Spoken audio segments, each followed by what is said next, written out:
So yeah, like great match, and this sets up um for the night one or the G1 final, Will Ospreay versus Okada, and that Ospreay and Naito was the main event. So he gets on the mic and he says like, "Look, man, like I know that like I've never been this guy.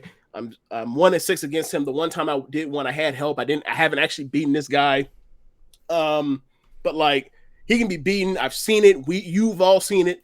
Like AJ Styles has done it. Tetsuya Naito has done it. Hiroshi Tanahashi has done it. He mentioned all the people that have beaten Ospreay beaten Okada in big spots. He leaves out Okada. He leaves out Omega's name on purpose, and he says like, I'm going to shock everybody that's believing me. I'm going to prove something to everybody. I'm going to win this. I'm going to win the G1. And like I guarantee, he basically guaranteed it. And he moves off. Also, one thing I forgot to mention, going into this main event, the night before he beat he beat Juice Robinson. Juice Robinson has been carrying around the United States belt. Him and Finley both have been carrying out the United States belt.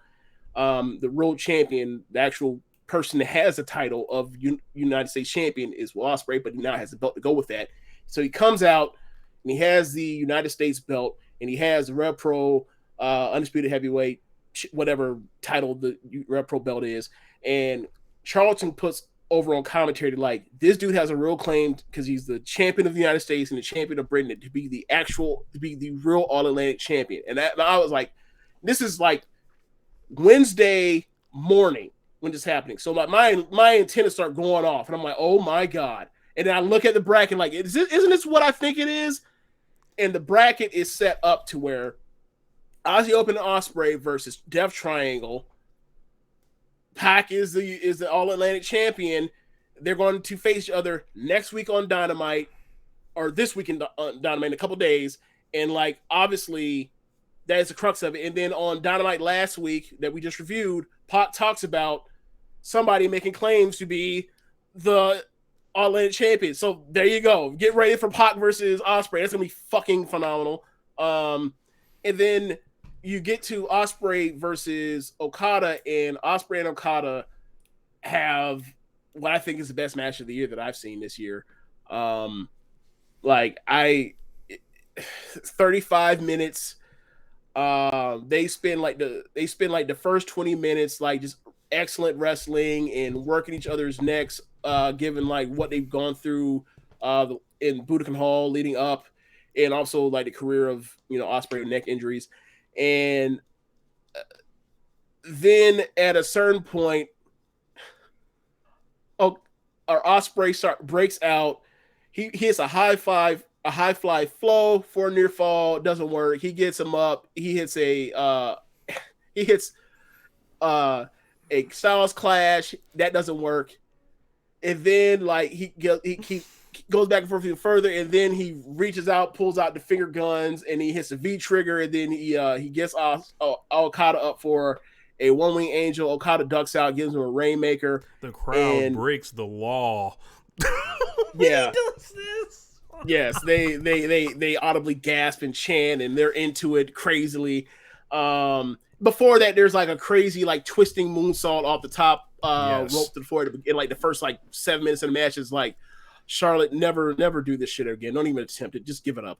But yeah, like Ospreay's phenomenal. Okada's phenomenal. There's an incredible spot where like he goes for an Os cutter, and Okada drop kicks him out the sky midair. Yeah. It's like, Jesus Christ. And like at this point, like I don't remember none. I'm just telling you stuff I can remember vaguely through all the greatness that's happening in the ring. And like I can tell you most of the stuff that's happening is like me giggling just in awe, just incredible how fucking awesome these two are while just they're go for watch like the it. last 20 minutes of this match.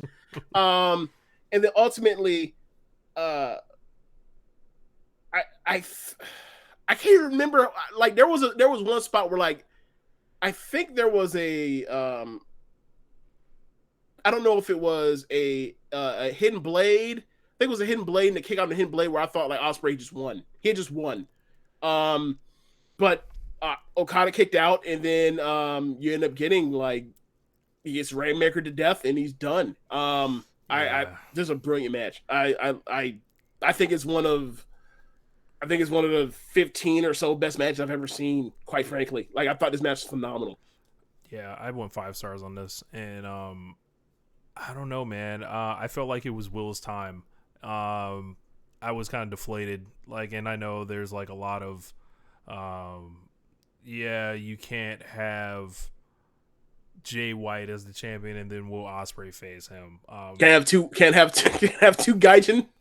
I know there's a lot of that, but it just feels like Will's the best guy. Why are we fucking around? And if they're not giving him, like, I don't know if they're going to give him Kenny at the Dome, right? Mm-hmm. Let's just say they don't. Then I'm going to feel like really like pissed. What the fuck are they doing? Correct. Yeah. But if they give him Kenny, it's kind of ironic because I remember when Kenny in 2017 was like, "Oh, you can't be in the main event this year, sorry." And then they give him Chris Jericho, and now they bring in Kenny for this guy Will, and it just feels like this hamster wheel that's like there is like, yo. But I feel like Will's like on a career run right now, and I feel like they should be going with him, but they didn't, and that kind of was deflating. It was like, man, at least the Jay White and Okada, okay. Or, you know, people were theorizing Jay White could lose the belt to Naito, and then it's like Naito and Okada again. Great. I don't even know how to even get to Naito and Jay White, given that, like, how many defenses do the champions normally have before the end of the year? He's only got one with Tama Tonga, so thinking, like, you know, like he's still got at least another one for that. So that's what I'm thinking. And like Tama Tonga's not going to the main event of the Dome. So he's gonna beat Tama Tonga and get that back, and then the next challenger like Naito, and then, you know, if they do Naito and Okada in the Dome again, I'm like, yo, y'all have done this match to death. That'd be the third time, right? To death. The fourth time. The fourth time at a Wrestle Kingdom. The fourth time. The fourth time within like the past like year since 2014. Like, there's no way y'all like this match this much. Like, stop. Like, I have negative interest in that. And especially like at the you know, if it's not at the cost of giving Will something cool to do, it's just like it's just a lot of stuff I don't want to think about as far as like the business and stuff. I kind of just want to be a fan and see like the best guy like get crowned, but it's not happening. But not taking anything away from this match. This match was great. I was truly entertained, and it felt like these guys were masters. Like, just there's a lot, like, you know, Okada has owned this guy, and it is kind of, you beat him so many times. Will it mean something when he finally beats the guy? Like, after this many times, it's a lot to that. So the answers lie in the future on that. But this is Okada's company, and it always has been, and it seems like it always will be. Yeah.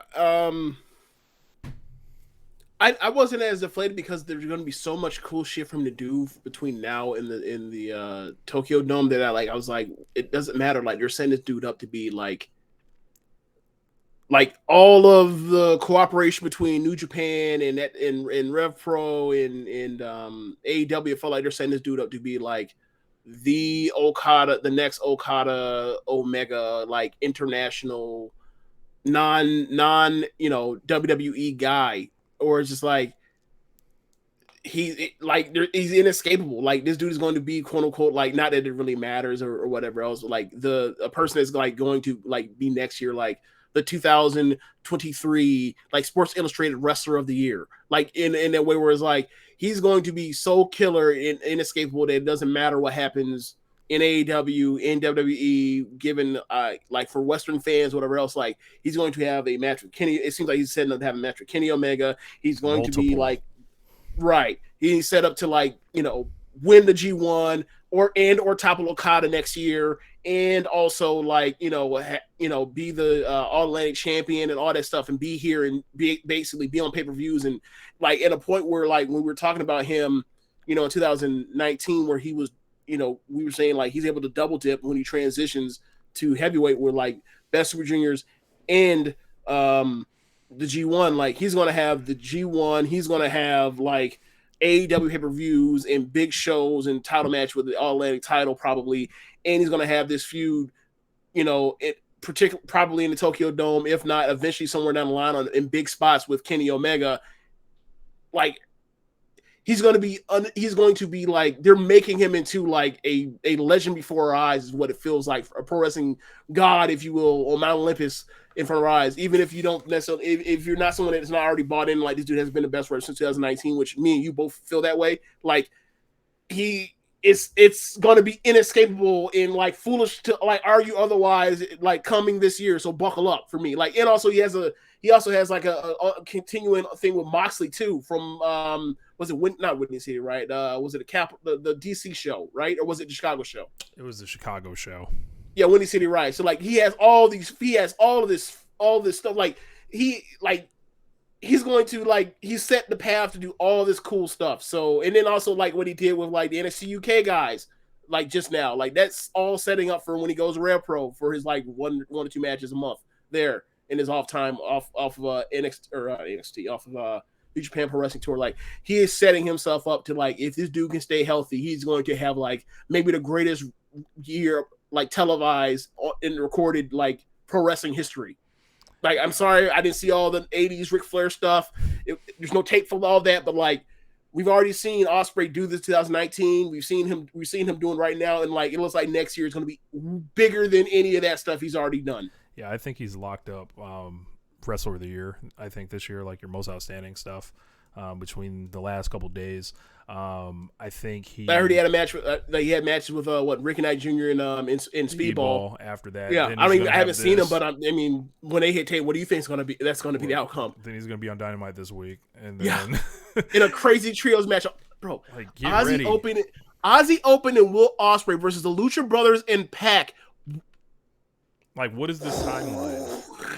What is this timeline? This is so great, bro. Like this is so great. And I like Will a lot. So like I'm not a stan for him or anything, but it's just like he's incredible, man. And if like you watch this guy wrestle and it's just like he thinks about everything. He's not afraid of any type of contact. He's still does his flying. He's a really special wrestler, and I think the cool thing is that he's so young still. Like he's 29, if I'm not mistaken, maybe 30 at the most. And he's just like people swear to God like that, like other people are it, at that age or at any age. Like, no, man, the guy is Will Ospreay, man. Like, and it's laughable to compare like anyone like in his age group, I think, to him. He'll have to, he's still got growing pains, I think, at the top, like as far as like, getting people to really buy into his personality and stuff like that. But he doesn't, there are certain things like, that I just think he's an incredible wrestler, but he doesn't, I don't think he has like people that are willing to like die for him. Like there's no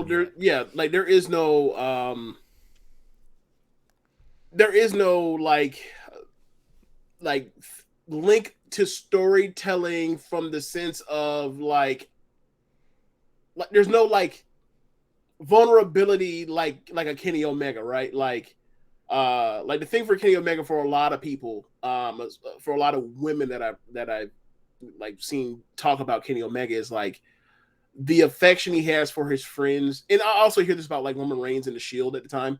Like the affection that like them had for each other in a relationship and that kind of stuff, like playing into the storytelling of like hurt feelings and frustration of things that like, us, a lot of dudes are just chalk up to it's just jealousy, or it's just like he just on one that day and like go through it and like kind of, explore that is why people, like this even happens with the Hangman stuff, right? That's exactly what the Hangman is doing. I don't think he's doing nearly as good a job as Kenny Omega would do it. That's why for me it leaves me cold. But like that is like the run. Like Ospreay doesn't really have that. What I will say though is this match, and I say this to you on in everybody during Jeremy's birthday party on Friday, like this match was literally a love letter, like, in much the same way that like, I made the joke about like Kamatani and Tam, like that they're whenever they get together in Sumo Hall, like it's a love letter to Golden Lovers. And like The first Young Bucks and FTR match is a love letter to 90s tag team wrestling, like, or 80s and 90s tag team wrestling. Like, this match was a love letter to literally to a motherfucker that's in the match. Like, this was a love letter to the greatness of Okada and like all the people that he has faced over the years and all the people he has had these legendary series with, and to see all of that put together and the crowd oohing all over. Oh my god, I remember that. It was so fucking awesome. And like you think about like all the people he's had these feuds with, and like the thing for me as an Okada guy watching it, where it's like I always watch this guy, and he's always in the match. He's always in the best matches with all these guys that everybody else is like rocking with more, and I can't understand it. He is literally like, even when he has the belt, or even when he doesn't have the belt, he is literally the champion in the stepping stone, or the standard here for people. If you can beat this guy, you are a wrestling god. If you can't, come back later, and he'll make you one later. Like, and when he goes through all the list of his foes' moves or whatever else, and he's able to kick out of all that stuff and then put him away, and it's like, bro, you're gonna get your turn eventually, but you got to come up with something new, like some new super finisher. Gotta be yourself. That's a part of it too. But like, the crowd is behind this fucking Gaijin, and I'm like, I'm transported back to 2017 again. And I'm just like, this fucking guy Okada is great, and like Ospreay is great too, and like they've already had this is like their fourth, like fifth star match, something like that. Mm-hmm. Like they're just dynamite together, and like I just love the match. Even then, it is, I don't know. I was talking to Josh about this, and maybe he'll explore when you go on Keeping It Strong Style. It's like, I don't really feel like Okada and Ospreay are rivals. Like, it's because one started way up here. Yeah. Like the whole thing is like look, you know better than I do. Like, but done this feel, but I think there could probably be some comparisons of like, this guy is the top star, and this is a guy that eventually in 1, 2, 3, 4, 5 years will catch him and then surpass him, and then like he will move forward and spring shot forward. Like, this might be like, don't kill me when I say this, but this might be like a Kabashi Masawa type of story they're trying to tell. You know more of the details more than I do, and I'm just using like rough analogies, not like the pure like close comparison, but like the story of like, this dude's younger, he starts at a lower level, this guy's at the top, he's gonna beat him until he finally does, and then once he does, it's a wrap for about the next decade, or as long as the dude's neck can hold up. Yeah, that's a good comparison, I would say. Like, and don't kill me, people. Like, it's late at night as we're doing this. Yeah, and Retrograde Points like, and that's the thing, like the baby face nature of all this, like these guys are good guys now. Like, United Empire don't cheat. Like, they don't be on that bullshit. They do all the cornering stuff with no cheating. They've been my favorite unit ever since they've got together. Mm-hmm. Mm-hmm. And then like you mentioned, the no cheating part, like the part where like the crowd is begging for Okada or for Ospreay to finally put this guy away. It doesn't happen. He's sent away, and then like he literally goes up the aisle and walks off crying in very much same fashion as like the first time we ever watched New Japan Pro Wrestling, where like, Okada wins the G1, can't topple Tanahashi, he fails, he goes off crying, and then he beats him the next year. Like, this was very much playing on all that stuff. Like, this was tremendous. Like, this whole presentation was tremendous. We even mentioned like the video package of the Ospreay when he came out, and he basically like show this dude has done literally everything to do in New Japan Pro Wrestling already at 29 years old, and only been a heavyweight for like since 2019, the summer 2019. Except for one, win a G1, and two, beat Okada in a fair one. He's already there. People just haven't really noticed it yet. But like, once he gets that one fucking win over this guy, it's to the races. Yeah, it's gonna make that Jay White shit look real funny in the light. And the funny part about that whole thing, what were we saying when it was first happened, when we were doing the Jay White thing, 2019 or 18 to 19? There's Will fucking Ospreay right there the whole time. But whatever, like, I think, look, they're eventually going to have some big match on one of these big shows. Also, another thing, like what me and Josh were saying, like, they had to replace Kenny Omega, right? And I think he mentioned it, or excuse me, Karen may have mentioned it last week on Keeping It Strong Style. Was like, you split Jay White and Will, and then you get Kenny, essentially. Like, you get like the aura and the swag of like the Jay White, and then you get like the in ring of like Ospreay. You combine them all, and it's like they split Kenny into like two different guys. They split the difference. Right. I never really thought about it like that. Because maybe it's because I'm a Westerner. Like I don't really like. Obviously, he's a Gaijin heel, but like he wasn't that dickish for that long to where I would have held out on Kenny Omega in that way. Like obviously, I think he's better when he works more towards heel. But like I don't really necessarily think of him as a heel outside of like the weird like voice times when he promos. But whatever. That's about it. That's really about it. I was disappointed Kenny didn't break out that character on BT. He didn't break out your own your little thing you set up. Yeah. There's still time. Yeah. There's still time. Workshopping with him. Yeah. Send him an email. Can you get a hold of Kenny Omega's email? Like, hey, bro, how about you do this on BTE? If I really like wanted to, I could get a message to Kenny Omega, but wow, I'm not gonna waste it on this. Like, yeah. So, yeah, that's pretty much the gist of what I had on like in like the Naito match was so great that like I you know the night before even the final like I sent y'all a message in the chat that has like Sir Sam and Finishel and Chad Matthews and Floyd. I was like just going off on like, bro, they're setting all of this up for this dude to be like just, and then to see it like hours later where they talk about the Pac thing, I was like, this awesome. And then like you know what you're stepping into when you're getting a Okada and Ospreay G1 final, like, you know. So it just went off, and I was like, oh my god, this is going to be a great next year and a half for Will Ospreay. I guess it's time to talk about Stardom.